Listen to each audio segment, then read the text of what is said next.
Hello and welcome to another episode of Hitting the Field. We have a jam-packed show for you today, but we're going to start in the college basketball world. I got my two college basketball experts here. We got Daniel Bird and Joshua Thicklin. Guys, I want to start particularly with Oklahoma and Villanova. Listen, two teams that advance, 2 seeds. They get to the Final Four, knock off a 1 seed. And I want to look first at Villanova, and this team able to defend against Kansas. Josh, you mentioned it before the show began. Perry Ellis just couldn't get going. Villanova did a great job shutting him down, and they're going to need that and be able to replicate those same results against who they're going to face in the Final Four in Oklahoma. They forced Kansas to 15 turnovers, which is a season high. It held them to a little bit over 25 points in the first half.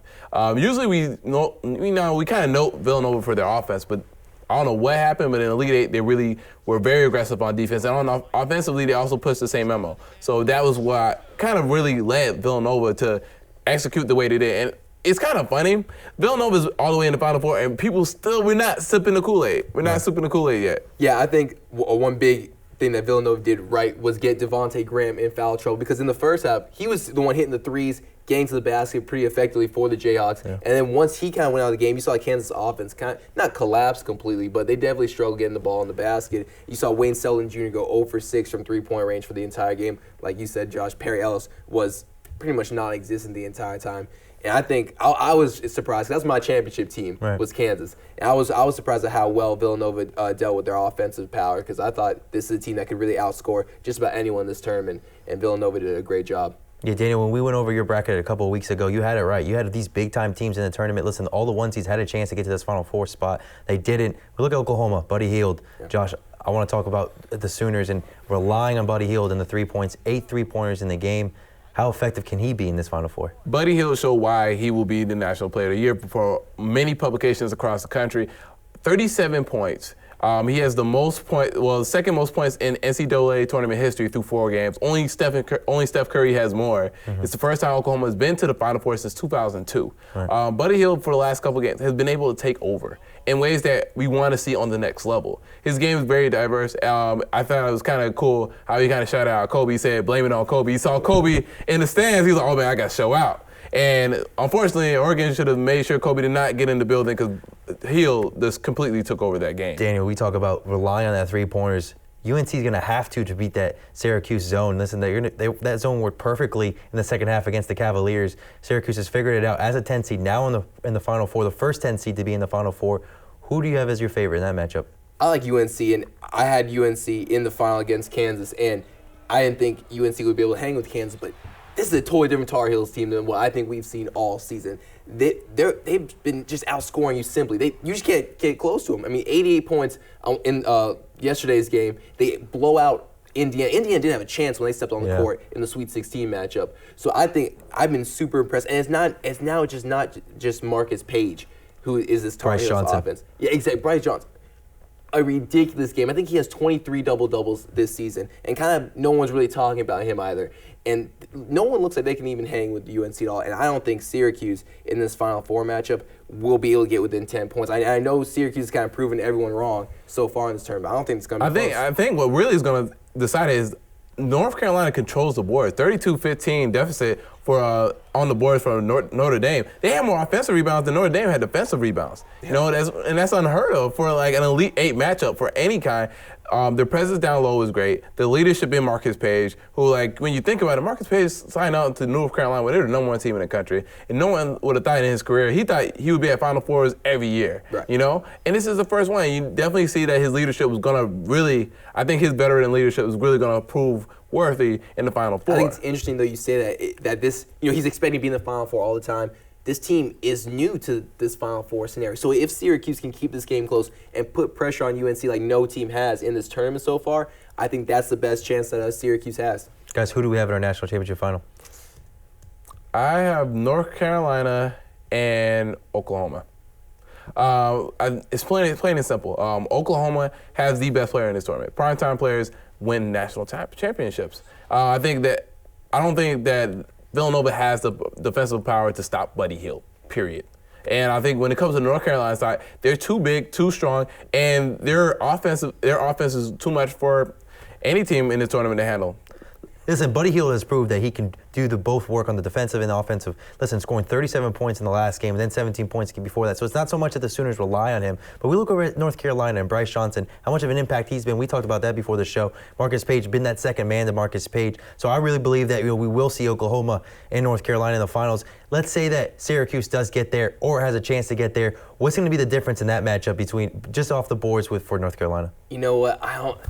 I think Bryce Johnson, I think it's too much. I really don't think Syracuse can get to really figure out anything to beat North Carolina. I have North Carolina in there with Villanova, actually. I think Buddy Hield, he's given so much to this Oklahoma team. I don't think he's going to be able to get them to the final. So I have Villanova and North Carolina. Who wins? Team. I like UNC. I don't think anyone can touch them right now. I think they're the hottest team right now. In both scenarios, I have North Carolina. Yeah, I got Buddy Hield and Oklahoma Sooners winning the championship. Listen, in the final game, when you need points to be scored in those tight situations with 5 minutes to go, I think Buddy Hield is the reason why the Sooners win the national championship in the end. We'll see. But we're going to take a quick break, but when we get back, we're going to talk about Johnny Dawkins and the new UCF men's basketball team coach. Rachel White will join us on set. Stay with us.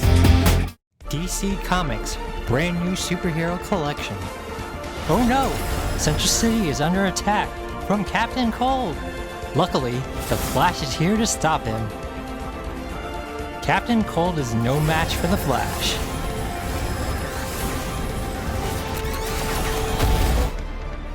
The Green Arrow needs the Flash's help. The evil Deathstroke is trying to take over the city. The Green Arrow and Black Canary are here to stop him.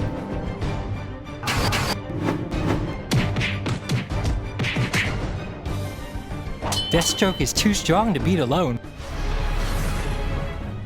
With teamwork, they can defeat Deathstroke once and for all.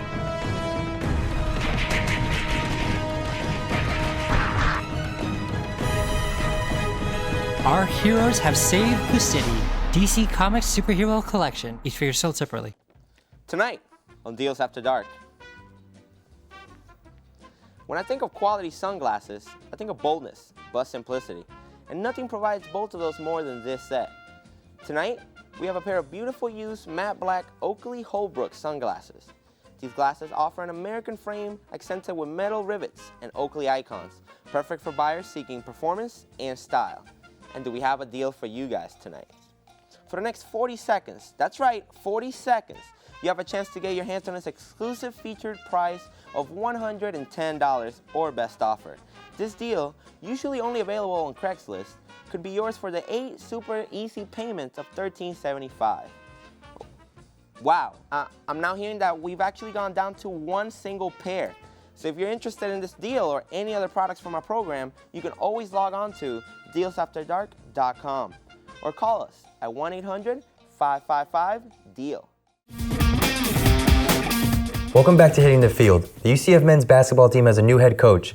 Josh, I'm going to start with you. How much of an impact does this new hire have on the UCF men's basketball team? I think the hiring of Johnny Dawkins is a step in the right direction. I know some people may be skeptical when they see Johnny's record at Stanford and they say, well, he's a middle of the road coach, and we're trying to go to another level. But people have to also factor the conference he's coming from the Pac-12, and Stanford was just in the Sweet 16 2 years ago. This is a lot higher. UCF has not been to the NCAA tournament in over 10 years. Since 2005, 2004, back when we were playing, Atlantic Sun? Atlantic Sun Conference, stuff like that. So I feel like I think it's the right move. It's not as fancy and not as a big splash, I think, as people were expecting. But, once again, this is a guy with a Duke pedigree that you cannot stand aside. A great college basketball player in his own right. So you just can't disregard it. Yeah, I think, as you mentioned, a great college basketball player. I think that's something that a lot of players are looking for, is someone who has been an elite college player themselves, because they really understand, what it takes, and that's going to give him a different perspective, especially dealing with our point guard, B.J. Taylor, and helping to develop a lot of that young talent that we have on the team that maybe we haven't gotten as much out of the last couple of years as maybe we should have. And so I think having someone who's been there as a player and played at that elite level is really going to be something to help our team.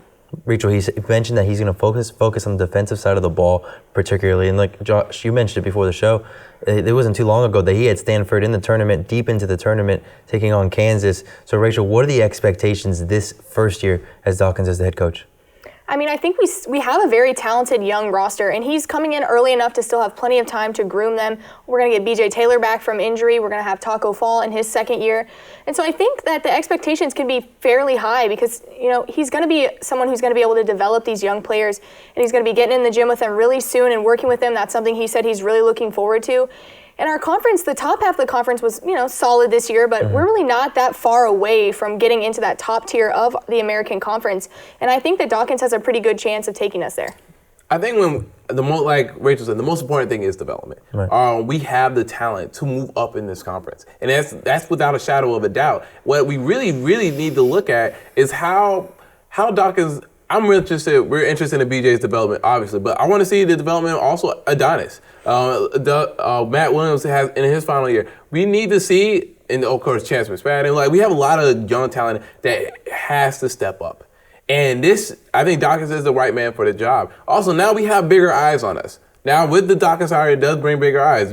We've heard Jay Bill's comment on the hiring, Grant Hill. A lot of the former Dukies that are commenting that honestly would not take a second look at UCF as a program. Right. But now, we're on the spot now. And as far as expectations for next year, I would hope, I know it's the first year, but with the talent he has, a losing season I don't believe a losing season is acceptable. We just got done talking about some of the players that are left in the Final Four, Buddy Hield and Marcus Page, and we're looking at players that can change the game. This UCS basketball team, he's going to focus on the defensive side of the ball, but talent-wise, do we have enough shooters on this team? What does he need to do to bring to this team, not just player development? What do we need on this team? Do we need offensive rebounders? Do we need more shooters to get to that next level? I think what we really need is that a PTP, a primetime player.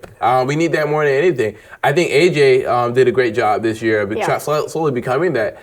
With that combination with BJ has that killer instinct. That it factor.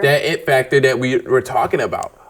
We were missing it. We needed somebody to take charge when the game was real on line. AJ did a really good job of doing that this year, not to take anything away from him. Right. Adonis, I feel like he improved slightly. He didn't improve as much as we wanted him to, but I think next year with Johnny, he can become we have shooters.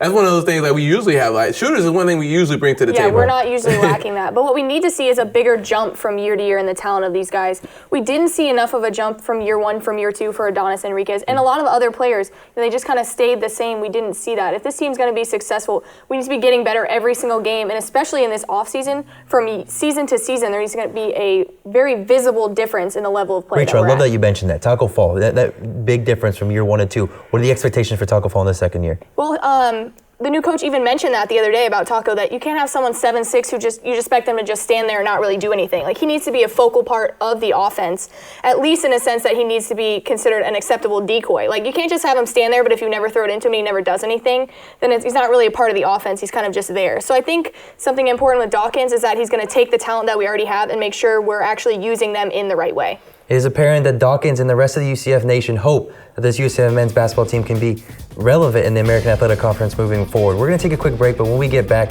Connor will join us on set, and we're going to talk about the UCF men's baseball team.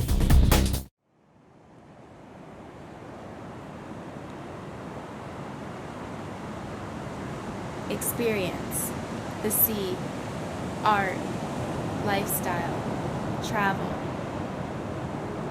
This is Seek to See More.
Welcome back to Hitting the Field. Connor Engelhardt now joins us to talk about the UCF men's baseball team.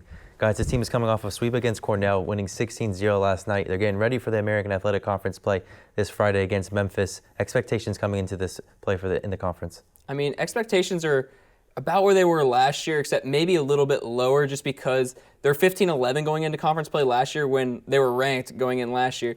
And then they lost 23 out of their last 35 games last season. This season, at least, they haven't really beaten any of the good teams. They've lost to Florida. They lost both games against FSU. They lost to Miami. Last year, they at least had a couple wins against those teams. They beat Florida. So this year, they're really just trying to get a couple more wins in conference play because, I don't know, it's just the production and offense has been up and down, as Rachel, has been telling me, because the pitching's been all right. Cree Finfrock on Friday has been solid, and then Robbie on Saturday. It's going to be that third starter on Sunday that's going to be the key for the Knights in conference play. Rachel, do you think there's going to be enough production coming into the weekend on the offensive side for UCF to get a couple wins against Memphis?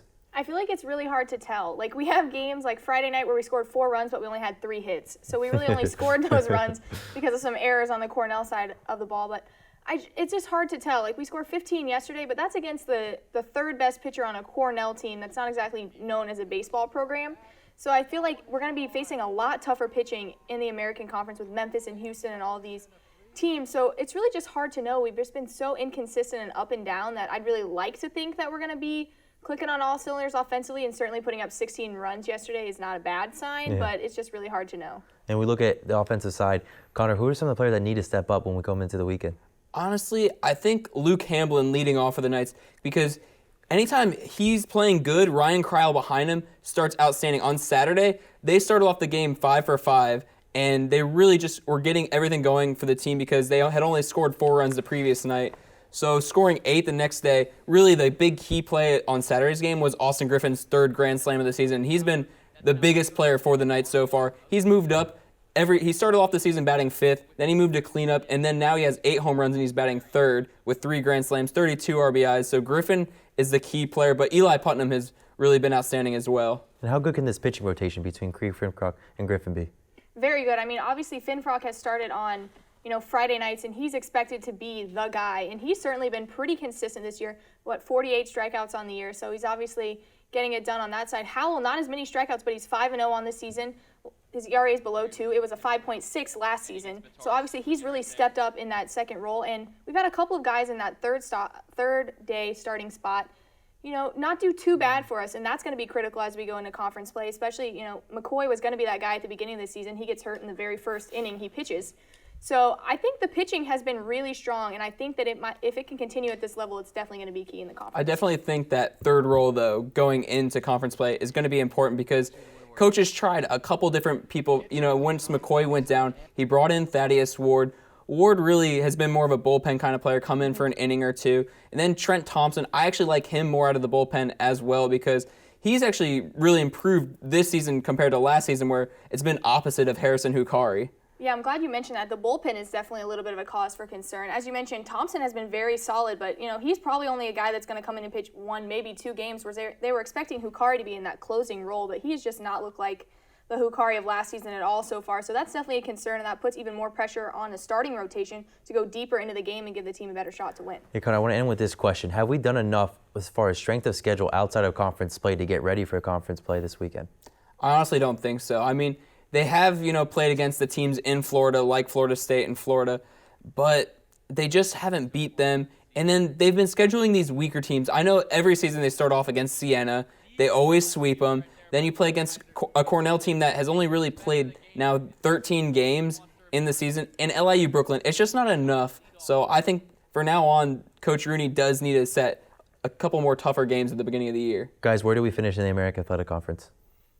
I'm probably saying in the middle. And then hopefully in the conference tournament, they can finish, and maybe in the semifinals would be good. Yeah, I'm hoping we can at least finish in the top half of that conference, get ourselves an easier matchup in the first round of the tournament, and then you never know if we're hot at that time what's going to happen here. Expectations aren't too high for both Connor and Rachel, the UCF men's baseball team, as they get ready for the American Athletic Conference play this weekend against Memphis. We're going to take a quick break, but when we get back, Jurgen Klinsmann is on the hot seat for the U.S. men's national team. Ben Sanders and Troy Kless will join me on set. Stay with us. Central Florida is the perfect place to study, earn a degree, and of course, to enjoy everything that Central Florida has to offer.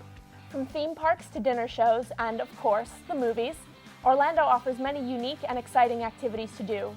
However, we all know that a ticket to any of these attractions can be expensive, especially on a college student budget. UCF Student Government Association has the nights covered with the SGA Ticket Center. Located at the heart of campus inside Student Union, SGA Ticket Center offers tickets at a special discounted price to UCF students, faculty, and staff. Not only do they have discounted tickets for theme parks, but they also have discounted tickets for other attractions like Blue Man Group, Pirates Dinner Adventure, and Kennedy Space Center. Save your money and experience all Orlando has to offer. For more information, you can visit their website. Dangerous driving extends beyond just speeding, especially in the rain where light usage can be the most dangerous thing you do. This high-performance sports car might be able to handle tight corners in the rain, but if the driver can't see drivers around him, it just doesn't matter. Driving with your hazard lights on is illegal in the state of Florida, regardless of weather conditions. Hazard lights are only to be used while stopped on the side of the road. It makes it easier for emergency services to distinguish cars stopped on the shoulder. Not driving with your hazards on also makes turn signals clearly visible, along with brake lights. Increasing the visibility of your car in the rain will make your trips infinitely safer. And of course, remember that speed is the most important thing you can control while driving in severe weather. Speed and low grip are a deadly combination at any level of driver skill.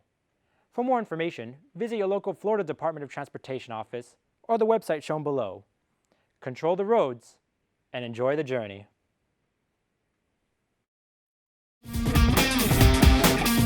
We were back on Hitting the Field, and we're talking about the U.S. men's national team after their 2-0 loss in Guatemala City against Guatemala. Listen, guys, this is one of the worst losses for U.S. They might be in the worst state since the 2006 World Cup. Ben, I'm going to start with you. What happened on Friday night? What happened was what we alluded to on the show a couple of weeks ago, where Jurgen Klinsmann has a giant pool to select from and then selects players and plays them out of position. Like, there was no excuse for DeAndre Yedlin to be a right midfielder. There was no excuse for the way they played at all. It was a shambolic. It was the worst display I've seen from a US men's national team in at least 6 years. Since probably before, maybe even the 24 years, maybe 2012, qualifying for the World Cup. It was just so bad. And you expect a team that works this hard off the ball with that passion and that drive to come out and smash Guatemala. Like, absolutely smash them, and they just didn't, and it's embarrassing. But that was what happened on the Guatemalan side is they outplayed the U.S. in just about every aspect of the game. And like you said, the passion just was not there for the U.S. men's national team. And we've seen that passion before, and I think we're going to see it return on the second leg here when they come back to Columbus. They're going to be on their home soil. The fans, they're going to be rowdy. They're all fired up, ready to go.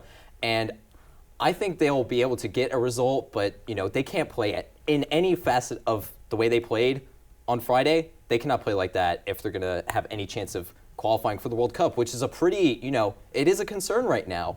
Joy, you mentioned that they were outperformed from Guatemala, and that is inexcusable for this U.S. men's national team. That just can't happen. It will happen in games like against Mexico, maybe a team like Honduras, but against Guatemala, it's one of the weakest sides in the CONCACAF. And now we have to talk about Jurgen Klinsmann. I've been saying it for months. He's on the hot seat, and his seat just got hotter.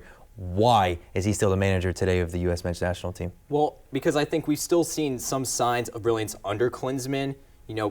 But who? Outside of the last 18 months, we saw an inspired team back in 2014 World Cup. And how many teams? And how many teams get to talk for?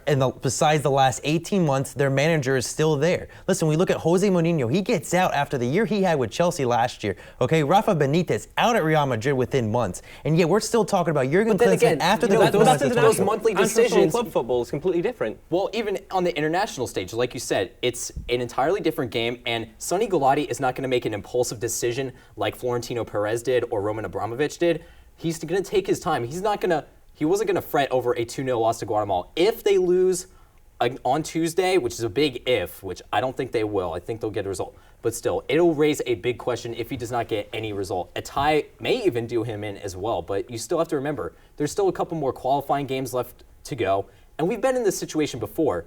We went to Jamaica. We lost there. We came back and we won the home leg. And then we still managed to do well and carry on the performances. So that Tuesday game, it's going to be a big test for Jurgen Klinsmann. Ben, do you think he should be fired? No, I think you have to keep him. Like, if you fire him now, like, who are we going to get? Are we just going to get Bob Bradley and make him run? Are we going to just get some obscure manager we've never heard of? Or, like, I know Jason Christ is out of work, but I know he's not ready to go manage the national team. But people will argue that they have a better identity with a new manager. Listen, the identity, if you had to tell me what system the U.S. men's national team is playing right now, you cannot say anything. Unless, at least under Bob Bradley, the U.S. men's national team had some kind of system. Well, let me compare it to England hired Roy Hodgson a while ago, and they've been playing, like, literally garbage for 5 years. England, they can't score, they can't pass. He's put time to get his system in. It's taken about the same amount of time. They were hired about the same amount of time.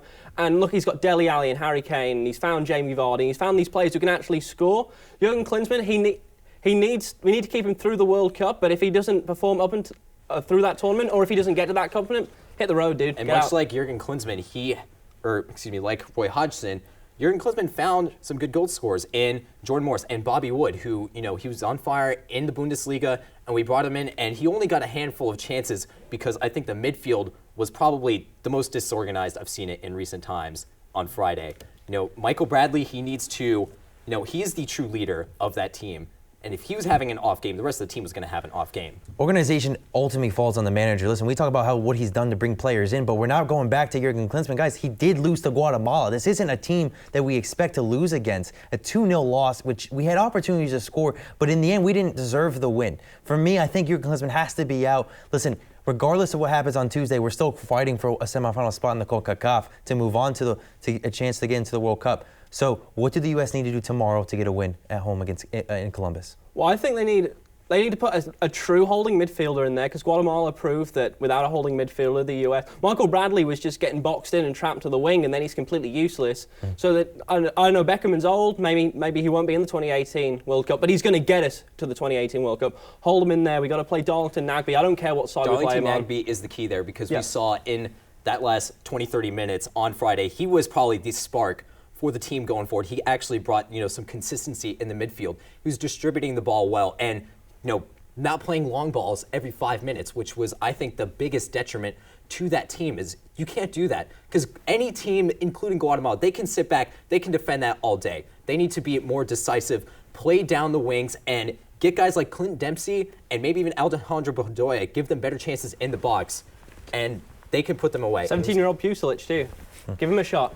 That is all the time we have today on Hitting the Field. Listen, the U.S. men's national team are under huge pressure to get 3 points tomorrow against Guatemala in Columbus. The U.S. are looking to move on and get to the 2018 World Cup in Russia. Please subscribe to our YouTube page and make sure you follow us on Twitter. Have a wonderful day.